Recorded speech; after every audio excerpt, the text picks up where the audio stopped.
what do I love about it? I get to walk into my studio every day, and every day is a new day. And I get to pick and choose, what am I going to make today? What do I want to do today?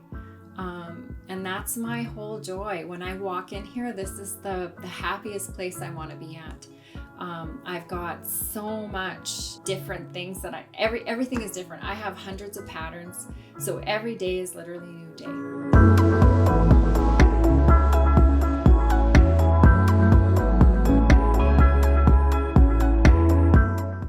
So Hadi, and welcome to my studio.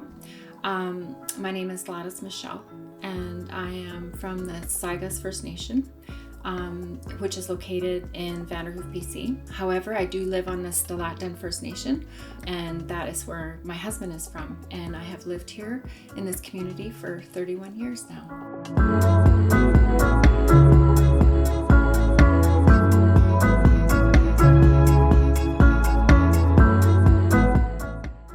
I would love for her to see. I get kind of a little bit emotional talking about her.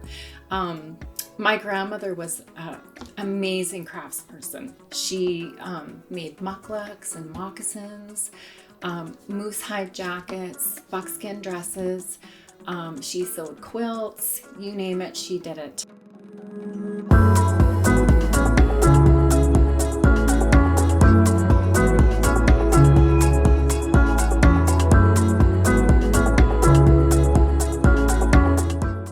So my grandmother one year had received something handmade in a potlatch, and she showed it to me, and she said, you know, Gladys, when you make something with your hands, it's more honorable in potlatch.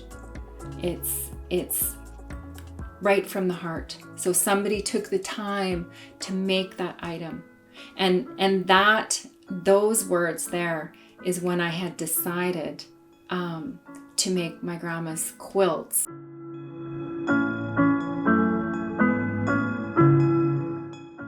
And my grandma had passed away, and I made some quilts out of her dresses, sewed them up for my family and gifted them. And then I lost my mom in 2011, and I dug out my sewing machine again. So for years there, I wasn't really sewing. I didn't have a lot of time. And I made 173 things for her potlatch when she passed away, and everything was hand done. I made some bags. They were nothing like the bags that I make now, but I made some bags, and I always really wanted to make bags. My husband and I were traveling. We went fishing for our anniversary one year, and we were coming through Hazelton, and I went into the tourist information booth, and when I went in there was some bags hanging there. And I was like, wow, like I could make these, like I know I can. But I just didn't know how. And one thing that I struggle with is I'm dyslexic. So reading is not a big thing for me. Like I've got patterns, sewing patterns that you buy in the store. When you buy them in the store, they're so hard to read. You almost give up, or you have to kind of figure them out on your own, which is usually what I did. I just figured them out on my own. But before I left that store, I actually went up to the desk and I said, you know, can you tell me who made these? And she said, yeah. She wrote down the name and the phone number. And I really sat on it for about, I bet 3 months. I sat on that. And then I was just like, you know what? I've got the courage. I'm just going to call. And so I'm phoning this lady, Lynn, up in Hazelton.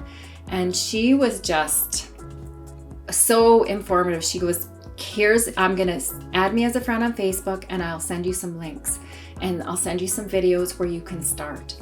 And that was really an opening for me. And once I did that, I mean, I literally watched YouTube, watched how to put a zipper on properly, and I'd start, stop, and that's kind of my first experience. And then I started making bags, and I gave them away, I gifted them. And I really wasn't thinking about selling them until some people were like, well, I want to buy one from you, right? And I never really thought of that, because everything I've always made, I've always gifted. I've never really thought of selling. But I can tell you that my business has grown, and I'm thankful for the people that have helped me along the way. I've gotten to work with artists. I've worked with Alex Helene. He's a jewelry artist, and he's also an artist. He resides in Victoria. I've worked with Shelley Samuels now, and having to put artwork on a purse just opens the door, and I totally had that vision.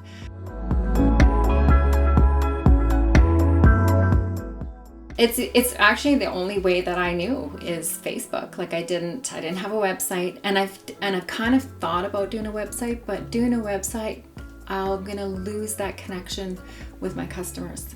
I do a sale on Facebook. Most of everything is actually sold within an hour.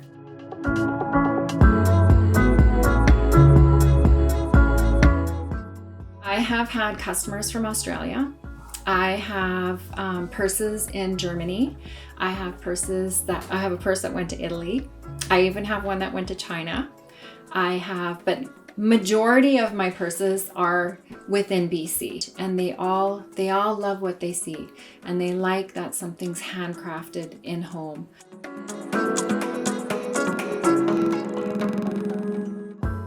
Oh, you know what? Just do it. If you think about it, it'll never happen. You just have to do it, and you have to jump right in. And most times the support is going to be there. You know, it might start small, but we all start small, and it just grows. So I think just try. All you have to do is try.